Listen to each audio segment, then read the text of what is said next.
Hey fam, it's me. So this week's gonna be a little bit different because I'm still technically in the middle of yet another move. Yes, to those of you who have been around a little while, I did just move a few months ago, you are not mistaken, but I moved again.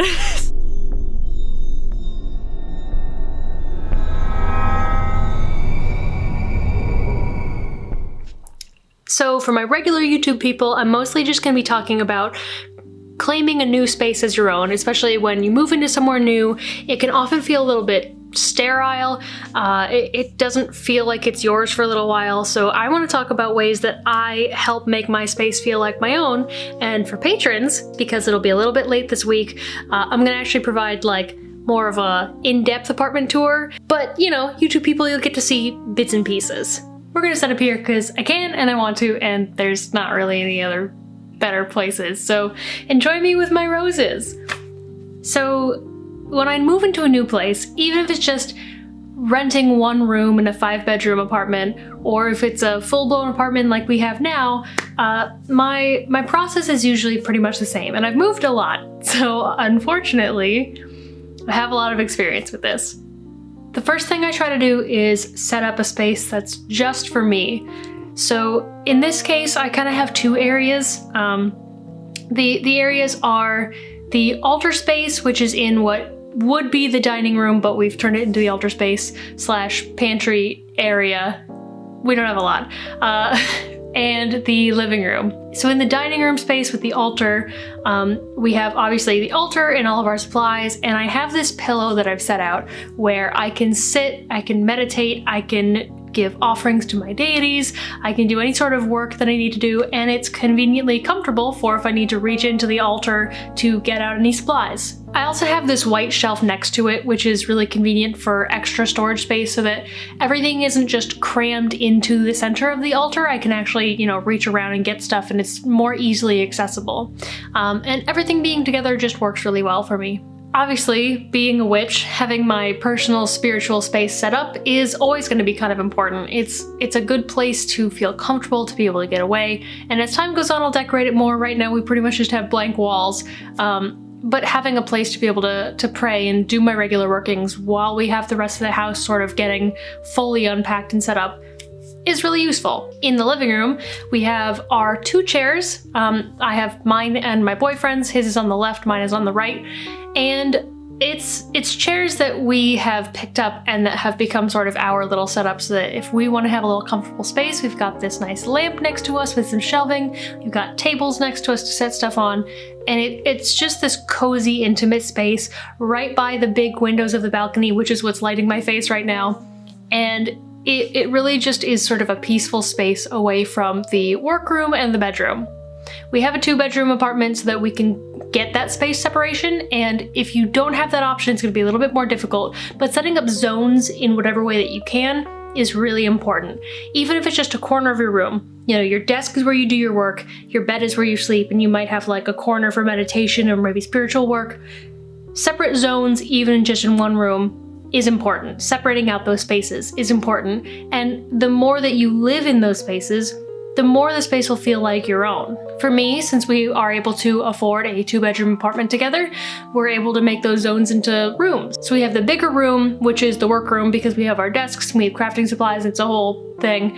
And then the bedroom is just the bedroom. It's important to me that we have a space that is just for sleeping, because there have been studies that show that if you do your work in your room, it can be harder to fall asleep, which is why if you only have one room, I recommend not doing your work on your bed as much as possible. I've done it, it really affects your sleep. And then we also have this, it's not technically an entertainment center, but it's sort of got set up like one. So we have the bookcase that the TV is sitting on, and then 2 bookcases that are on either side of it. On the left side, we have all fiction books, and on the right side is my witchy books.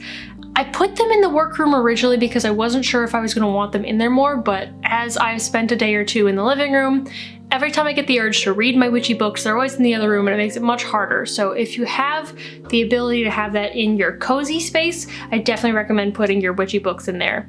Setting it up in a way that is going to work for you is definitely going to be a big part of making a space your own. If it's a system that isn't working, it's going to feel more foreign because it's just not how you want it. So I am a big advocate for moving your stuff around, and I actually move my stuff around pretty often. I like to change up the space because I don't like it to get stagnant. It's a part of keeping the energy moving, even if it's just every couple months and it's, you know, moving my bed from one side to the other, swapping my desk in my bed, whatever it is. I definitely like redecorating, so being able to play with the space and having some of that freedom gives you more ownership of it and really makes it your own. It may sound a little silly, maybe not. I don't know, you guys will be with me, I think. One of my favorite parts of this apartment is actually our shower curtain. I love this thing. We just got it a couple days ago. We just happened to see it randomly at Walmart, and it's this like moon phase slash zodiacal wheel thing. I just think it looks really cool, but it really just, every time I open the bathroom door, it just hits me right in the face, and I'm so happy to see it. It's so small, but like little things that you can do that are really your style, that really decorate the space in a way that is personal to you, helps it feel like home so much more. And the shower curtain, like it's just a shower curtain, but it really is something that immediately helped make the space feel like ours. Even when half the boxes aren't unpacked, and even when we're still making trips back and forth to move, just having that shower curtain as a personal touch to, you know, just the tiniest space that you spend maybe the least time in, helps make it feel like home. And it claims it with the unique energy that I have and that my partner shares with me. You know, the choice that we've made to pick it out and to decorate with it makes it home. And now the roses here, I haven't addressed them, but I actually bought them for myself. To some of you, this might sound a little bit weird. Some of you are with me on this because you get it, but I started doing this years ago, where I started buying myself flowers, especially if I'm moving into a new space. It was sort of like a gift to me, to welcome myself into a space. And I like roses. I've been told I'm basic for liking them. I just like them, and you can't take them from me. I think they're cute. Yeah, roses. So I buy myself a bouquet of roses for like 10 bucks at, you know, Walmart or wherever I go. And just having this nice little floral touch is a great way to welcome myself. I can set it in whatever room I'm in because it's in this movable container. It's technically, well, I think it's pronounced Bierstein.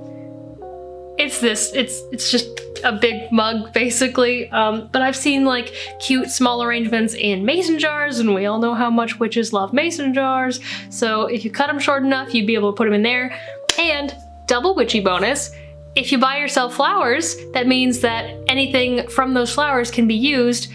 I don't recommend store flowers being used anywhere that would touch your body or get ingested, because they can often contain chemicals to keep them fresher for longer. But I will dry out the stems and take the thorns, because I'm not going to be ingesting thorns. You can do the same with like the leaves or the petals. I have store-bought rose petals, but I don't use them topically. I just use them in spell work, you know, stuff that's not going to be touching my skin or being consumed. But it's a great way to sort of double that purpose, so that you get to have this beautiful display and you know that it is a supply you can use later. I can use pretty much every part of the rose. I could use the full-on stem with the thorns on it. I could take the thorns off. I can use the leaves. I can use the petals. You know, the full flower gets used. And the double nice thing is, since they're biodegradable, I don't have to feel bad if they die and I throw them out.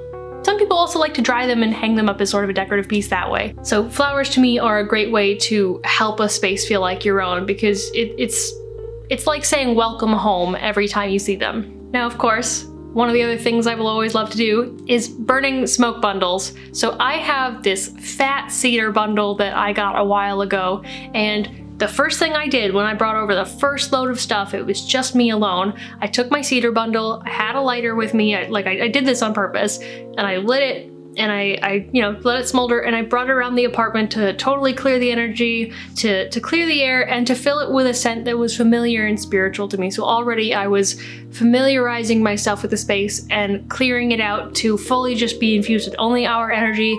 If somebody else had lived here before, which I imagine they must have, it's not a new building, you know, it helps clear some of that out. Opened up the balcony doors, I cleaned off the snow, because it snows here.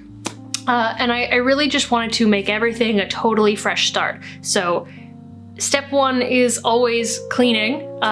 Definitely a good base step to do, because you can't make a space cleaned spiritually if it's not cleaned physically. And that's really, really, really important. If you need a good cleansing, clean first. Like, get out a rag, wipe down surfaces, get out all the dust, vacuum, sweep, like physically clean and then spiritually clean. But because the apartment was already physically clean, all I had to do was a little bit of brushing off on the balcony, and then I could go straight into smoke cleansing. I also like to light incense. I have a very particular one I've mentioned here before. I like the Walmart like Ganesh sandalwood incense.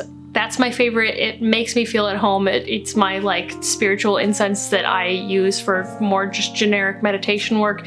So I also lit one of those. I actually have my little stand-up incense container that sits on the lamp beside our chairs, and I lit some incense in that.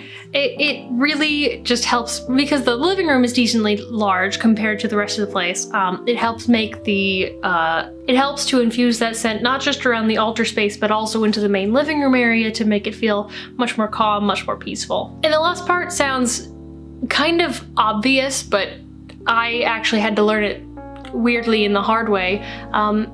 Spending time in the space itself is gonna be big. Just sitting in the space. Many, many times when I have lived in a place where I was unhappy, I was uncomfortable, maybe I had bad roommates, maybe I was living with my ex, when I was a teenager and living with my parents, we had a lot of fights, it was very tense, and so I didn't want to be home.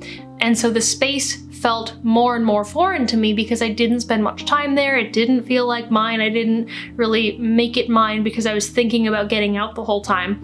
But if you are able to be comfortable enough in a space, spending time there is huge. And if you neglect to spend time there, your energy will eventually leave, it'll stagnate, and home feels foreign. Or it begins to feel foreign at least. So for me, when we were first moving in earlier in the week, because we're still sort of moving out of some boxes, but that's fine. But the first like day or two that we fully had gotten some stuff here, we'd gotten our chairs here and we'd gotten like a bookshelf or something and some lamps, just really, really minor stuff. I just spent like 2 hours here. I just sat in my chair and I played on my phone. I brought my laptop. You know, I spent a little time. We weren't spending nights here yet, but I still wanted to begin spending time in the space from the very, very beginning. Before even a third of our stuff was here, I wanted to spend time in the space to really make it feel like home during the entire process. And it still felt a little weird. The first night that we spent here still felt like we were spending time in like an Airbnb or a hotel or something. It's always that weird, stagnant energy, but doing those steps beforehand to like smoke cleanse it before our stuff was here, to spend a couple hours just hanging out, cleaning, whatever, it really helps that foreignness dissipate much quicker. And now, as a final note, I will say that now our space isn't fully set up yet. We still have a couple of boxes on the floor. We still have some stuff in the kitchen to get set up, some stuff in the workroom to really organize.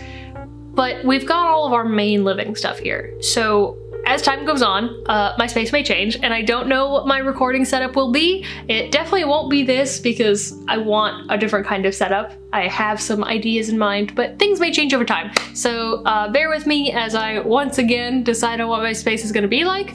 And for patrons, I'm gonna do a nice little apartment tour for you. So check out Patreon if you wanna see an actual tour of the apartment as is. It's a little messy, so you have to forgive me, but you know, it's a fun little bonus. So for $10 tiers and up. Otherwise, if you want to follow me on my social medias, I'll have a lovely little animation here to tell you where you can find me. If you want to support me on Patreon, I'm pretty cool. You get videos early, some extra bonus content for the higher tiers. And if you just want to hear me talk even more, I'm part of a podcast. I co-host it with Temperance Alden and Georgina Rose. It's called Occultism with a Side of Salt. All my links will be in the description as well. And that's all I've got for you guys this week. So see you next time, and blessed be.